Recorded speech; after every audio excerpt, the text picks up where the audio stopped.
คณะโฆษณาอบรมแขวงจำปาสักเปิดศูนย์อบรมให้เป้าหมายที่จะขยายเขาผักสุดที่3ประจำปี 2025วันที่21ตุลาคมนี้คณะโฆษณาอบรมแขวงได้เปิดศูนย์อบรมสุดที่3ประจำปี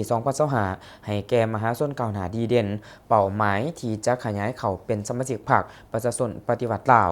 พิธีได้จัดขึ้นอยู่ห้องประชุมสถานีวิทยุกระจายเสียงแขวงโดยการให้เกียรติเป็นประธานกล่าวเปิดของสหายสุปนีสิริปุญโญหัวหน้าคณะโฆษณาอบรมแขวง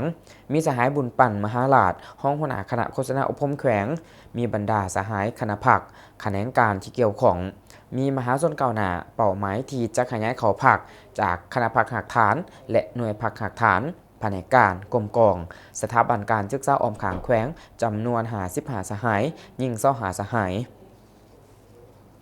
สหายสุปนีสิริปุญโญหัวหน้าคณะโฆษณาอบรมแขวงกล่าวว่าสุดอบรมครั้งนี้ได้ไข้ขึ้นในท่ามกลางที่ทั่วภาคทั่วกองทัพทั่วปวงชนลาวทั้งชาติพร้อมซุ้มใส่จัดตั้งปฏิบัติเหนือในจิตใจมติกองประชุมใหญ่ครั้งที่11ของภาคเว้าร่วมเว้าเฉพาะก็คือชาวแขวงจำปาสักกำลังซุ้มใส่จัดตั้งปฏิบัติเหนือในกองประชุมใหญ่ครั้งที่11ของภาค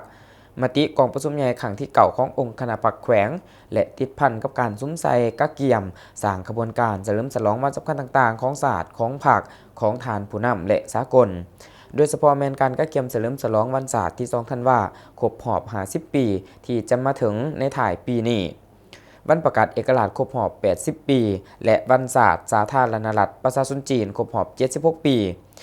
มหาชนแมนกำลังพื้นฐานและเป็นกำลังตัดสินของทุกๆการปฏิวัติสังคม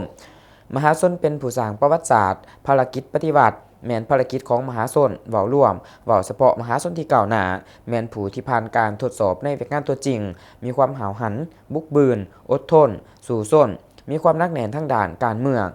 ซึ่งได้ผ่านการฝึกฝนหล่อหลอมในกระบวนการต่างๆของมหาชนและเป็นผู้ที่มีความตื่นตัวทางด้านการเมืองตามอุดมการณ์ของพรรคเฮ็ดสำเร็จทุกๆหน้าที่ที่พรรคและการจะตั้งมอบหมายให้การเปิดศูนย์อบรมเป้าหมายที่จะขยายเขาพรรคในครั้งนี้แม้นได้พร้อมกันค้นคว้าและทบทวนคืนถึงปัญหาพื้นฐานทางด้านทฤษฎีที่ประกอบด้วยบรรดาเนื้อในเอกสารสำคัญใน13คำถามและ13คำตอบก็คือ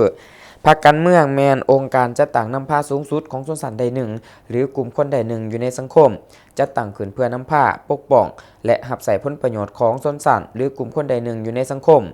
พรรคการเมืองเกิดขึ้นก็ย้อนว่าเพื่อนำพาขบวนการเคลื่อนไหวของประชาชนหรือสังคมไปให้ถึงจุดประสงค์ที่พรรคการเมืองกำหนดไว้เพื่อปกป้องและรับใช้ผลประโยชน์ของชนชั้น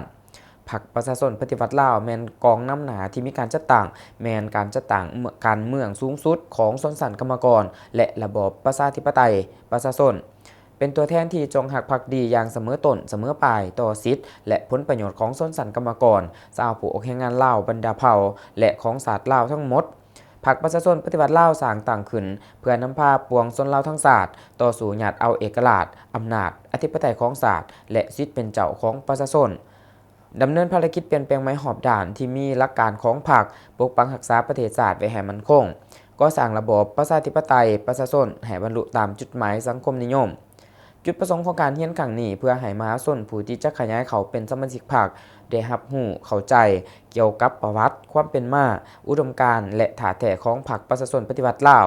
เข้าใจเกี่ยวกับมาตรฐานเงื่อนไขมหาชนผู้ที่จะเข้าเป็นสมาชิกพรรคผลประโยชน์ที่สมาชิกพรรคได้รับและเมื่อได้เป็นสมาชิกพรรคประชาชนปฏิวัติลาวแล้วจะปกป้องบทบาทเกียรติศักดิ์ศรีของพรรคบนพื้นฐานความรับรู้เข้าใจดังกล่าวเฮ็ดให้มหาชนผู้ที่จะเข้าเป็นสมาชิกพรรคตั้งหน้าฝึกฝนหล่อหลอมตนเองให้มีมาตรฐานเงื่อนไขครบถ้วนและมีความตื่นตัวสมัครใจเข้าเป็นสมาชิกพรรคประชาชนปฏิวัติลาวเพื่อเพิ่มกำลังแรงสู้รบให้แก่พรรคนับมื้อนับหลายขึ้น